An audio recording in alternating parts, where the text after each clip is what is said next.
All right, it's time to once again say what's going on, cat people. It's your boy Harry here with Dos Gatos to be the first one to let you know about the brand new Tower Defense Simulator update called the Buff Update, or simply the Buff Date.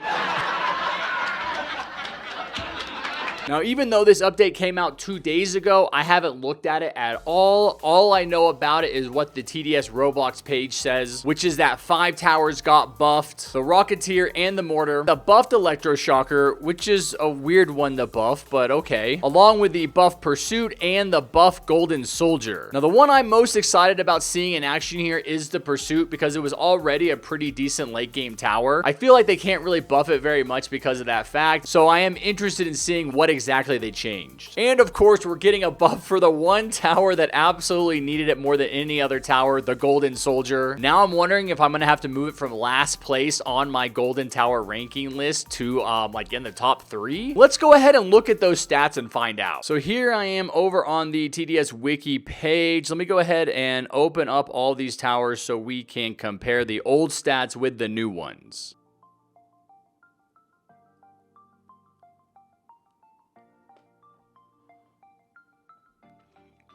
Okay, this is just such a massive increase in damage. I just can't believe that it's real. So Rocketeer looks like it's actually gonna be a reasonable, viable tower to use in the game again. Here are the old stats. Now, the first thing I notice is that at max level, you're paying twice as much money, but it is well worth it because that max damage goes from 8.87 to 64.14. The explosion range does go down just slightly. The overall range stays the same. The fire rate is increased just a little bit, so it's going to shoot a little bit faster, but the splash damage has been jacked up all the way to the max. And I think that's really what's going to make most of the difference here, is that it's going to be able to just absolutely destroy large groups of enemies. Now, it looks like this tower is going to be able to hold its own well into late game with that 64 DPS. You are going to have to pay a little bit more to place it down initially, but you're going to get better splash damage, a better fire rate, better range, a little bit of a decreased explosion range, but an overall much better DPS. So it looks like this tower might be more useful in mid to late game with these new stats versus being just pretty much pointless and useless like throughout the entire game. So that's an unbelievable improvement. I think that we need to go back and retry Rocketeers versus the Fallen King. Now, I don't want to spend too much time going over these stats because I do want to cover all of the old and new stats and jump into a game and see how the towers perform. So let's go ahead and move on from here to the Mortar. So it looks like the Mortar didn't get quite as big of a price increase. You can see here at max level that it was about 23,000 to get there, and now it's about 38,000 to get there. But the damage per second at max level has been bumped up about 1.5 times. So instead of about a 20 DPS, you're getting about a 50 DPS. Now, Mortar is one of my favorite towers because it was one of the must-haves for triggering the old Hidden Wave when I first started playing the game. And then I think it was with the hardcore update that they really nerfed it and no one really used it after that. So it's exciting for me to see that I think people are going to be using Mortar again. You can see down here with the new stats that the price has been bumped up just a little bit. It doesn't get too different until the final level, but the splash damage has been increased. The fire rate has been improved on just slightly, not much. That's interesting. The range has been jacked up. Let's go. We went from a 30 range at max level to a 35. That is really good for coverage. The explosion range has almost doubled, and all of those stats being improved has led to this massive bump in the max level damage per second. Oh my gosh, that's awesome.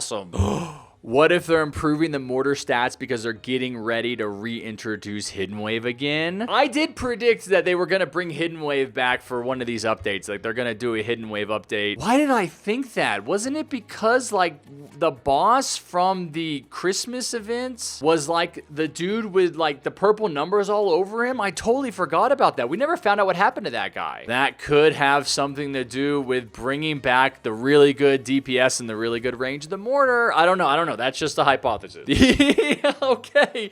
The electroshocker has a 35 damage per second now. It was nowhere near that because I would use it as support for my like golden scouts versus the Fallen King video because it didn't really do any damage. It just slowed the enemies down. Okay, so the old electroshocker stats are on top here, and yeah, you can see that even at max level, it had a pathetic 1.99 damage per second. Oh my god, now it has a 35 damage per second. It's only costing you like twice as much money to max? Dude, Electroshockers only versus a Fallen King. Yes, I think they could win. A 35 DPS with no placement limit is really good. Oh no, you can only place 4. Yeah, I think there was always a placement limit. I just never used them, so I forgot about that. All right, so never mind. You can only place 4 of them. That still makes them much more useful. So this is interesting because the damage, yeah, so you're gonna get damage at the lower levels, but it looks like the price has doubled or a little bit more than doubled at each level. You are gonna get a range buff, which means the tower is going to be useful for longer. You're getting a much better chain and chain range. Wow, look at that. So you're going from a 3 chain range with the old stats and a max hits of 4 to an 8 chain range with a max hits of 8. So they're going to be able to damage a lot more enemies now from just 1 chain. Oh, but check out the fire rate here. It looks like it actually starts to shoot slower as you upgrade it. Now that's unique. Most towers fire more quickly as you upgrade them. What you're seeing here with the electroshocker stats is the higher numbers mean the tower fires more slowly, and the lower numbers means it fires more quickly. This would be an insane tower without the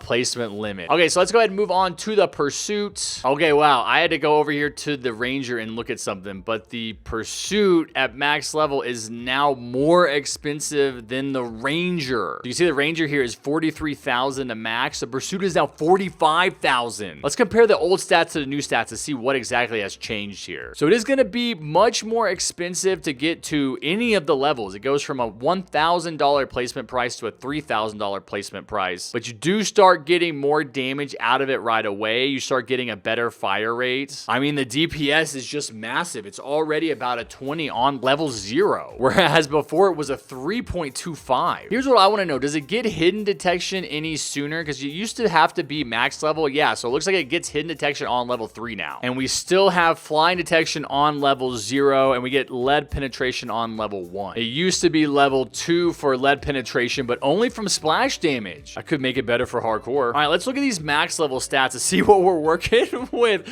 I mean, the first thing I see is that the splash damage goes from 5/6 to 30/6, which once again means that it's gonna perform exceptionally well against large groups of enemies because it'll be able to hit more than 1 at a time. The normal damage at that max level is 12 compared to an 8. The fire rate is much better. The range is the same at max, although it's a little bit lower at the lower levels. The explosion range is exactly the same. And then the damage per second goes from 80 at the old max level to 174 at the new max level. I think that's really going to make a difference. Now, I can't remember if we tried the pursuits versus the Fallen King, if we won or lost. I want to say we lost. But with these new stats, we definitely got to do that again because I think we can win. Well, let me go back and look at some of the old stats because I think this is the most powerful it's ever been. So when it was first released, it had a 69 DPS, and then it went to a 97 DPS.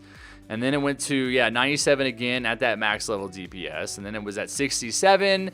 And now it's at 80, or it was at 80, and now it's at 174. This is going to be a really great tower. I predict a lot of people are going to start using this again. All right, now let's move on to the final tower to check out and compare. It's the max level golden soldier. It always should have been better than it was. It was always pretty pathetic until hopefully right now. Maybe I will be able to rank it above the golden scout for the first time ever. Okay, so the placement price. So this is the first one I'm noticing that the placement price is actually about the same. It's actually a little bit cheaper. It's $25 cheaper to place. It has the exact same starting damage per second. Second level is cheaper. The third level is a little more expensive. And then the fourth level is just a little bit more expensive. Now, what's interesting here is we're not seeing the huge price increases that we saw with the other towers. We are seeing a nice little bump with the max level damage per second at 54 compared to 30. That comes from the base damage being increased, the burst count being increased. The fire rate has been increased a little, so it's going to shoot a little bit faster. Cooldown is the same, and the range is the same, man. If they had increased the range too, that would be super awesome for this tower. But it actually does look like this is the most mediocre improvement of all of these buff towers. Costs a little bit more money, but does not quite double the damage, but definitely still brings it much more in line with what I think a golden tower should be doing as far as the damage. So I will go check this tower out along with the other ones, but I don't think that it's gonna make as much of a difference as the other towers. I think the other towers you're really gonna see a difference in the gameplay when you're using them, but the golden soldier here will just be slightly better. Okay, well, let me go ahead and hop into a game with some of these towers and see how they perform. I'll try to do like solo fallen and see how far I can go without dying, or maybe just use like all of them together and see if I can win with like golden soldier, electroshocker, farm, commander, and rocketeer. All right, I decided to go into fallen on the classic crossroads. Okay, let me place down my electroshocker. Oh wait, I don't have the money. Soldier, golden soldier going down first. Now remember, golden soldier was the one that had like been improved the least, and that is a good thing for me here because that makes it the cheapest. I'm gonna go ahead and just get my economy up and running, get some farms going, and my plan is to place a few electroshockers and then start spamming rocketeers. So let me get back up with you once that has been accomplished. So let me start throwing these down. Go ahead and get him upgraded. Yeah, see, so it's not slowing him down. I don't think it starts to actually slow the enemies down until like levels 3 and 4. But it is doing a good amount of damage, and it's doing it pretty quickly. Watch how fast he shoots. Done, done, done, done, done. That's a really fast fire rate. Gonna watch the level 2 electroshocker melt this abnormal boss.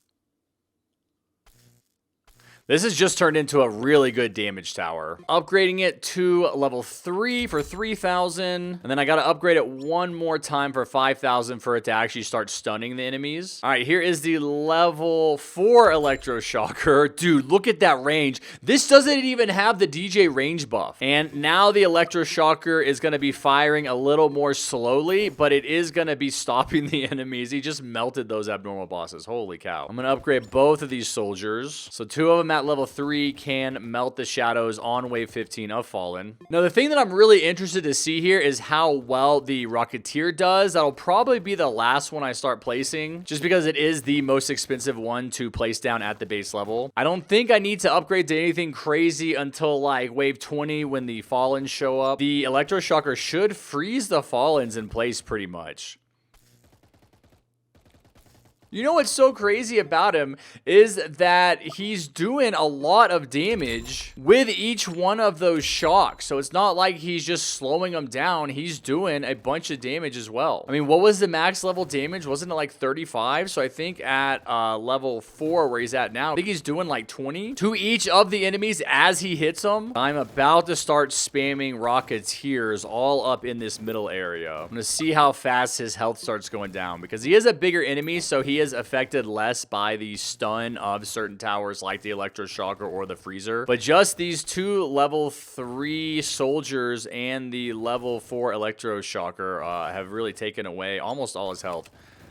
Okay, I'm struggling a little bit here, and so I'm going to go ahead and start placing the Rocketeer. Wait, does this mean the Rocketeer can't attack within this red circle here? That's not going to be great for me. Let me put one, like, right here to see what happens. I'm going to go ahead and max out both of my soldiers, so they're going to be pretty strong.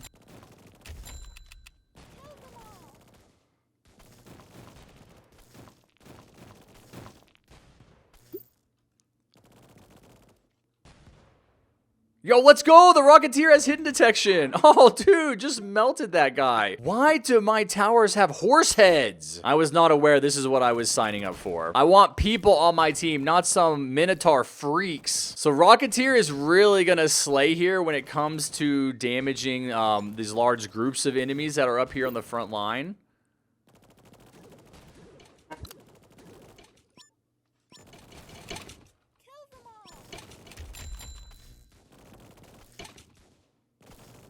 Yeah, so you can see the Rocketeer is not attacking within this red circle. That's not really great for me because I need him to attack there.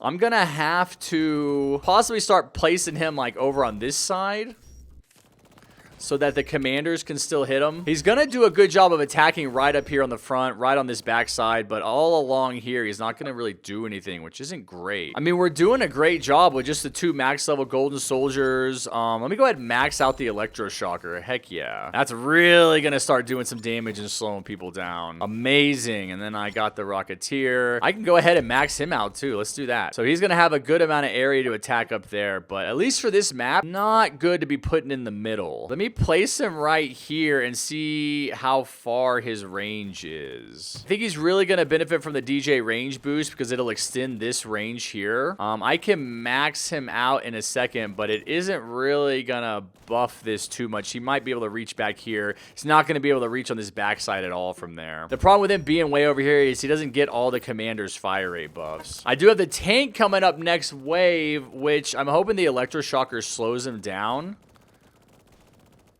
Whoa, did you see how much health just disappeared from the giant boss with that one round? This guy might destroy the tank right here. Let me place another one. All right, let's see what happens with the tank. Yes, perfect. The tank is getting basically frozen in his tracks. Are doing okay on the damage. The Rocketeer is really helping out with that. You can see these huge chunks of health just disappear from the guy. Now we're starting to get into a little bit of like mid to late game. So the Rocketeer is really going to shine here because they're going to be able to just melt all these groups of enemies that are all close together. And you can see how that was like 5 giant bosses and a necromancer boss or a summoner or something like that. And they all took damage all at the same time because I have 3 max level Rocketeers.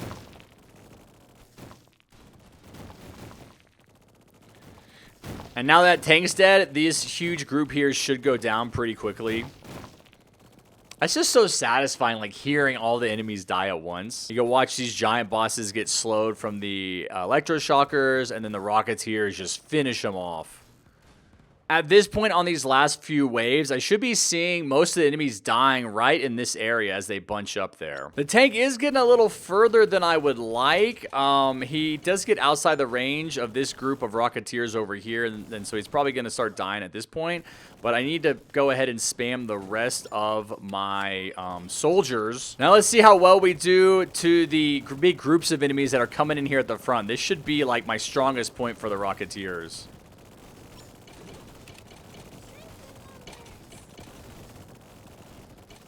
Yeah, they pretty much wiped out all of the weaker enemies there. Like, the arrows just disappeared.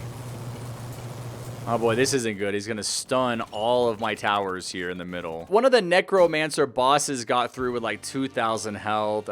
Probably didn't help that I didn't have medic and the warden kept stunning all my towers here. Any way you look at it, that was an awesome run considering that it was just Rocketeers, electroshockers, and golden soldiers doing damage. What you could do is try this exact same thing that I did here at home. Let me know down in the comments if you got past wave 38 because I think you might be able to win with this setup. I'm definitely going to have to go back through and redo all these towers versus the Fallen King. So let me know if you have any ideas for other videos I can do with these brand new buff towers down in the comments. And on that note, go ahead and smash that like button with your forehead, hit the subscribe button with your big toe, and turn on notifications however you can so you don't miss any of my amazing upcoming content. And I will see you guys next time. Take care, be safe, and never forget what I always say. Peace!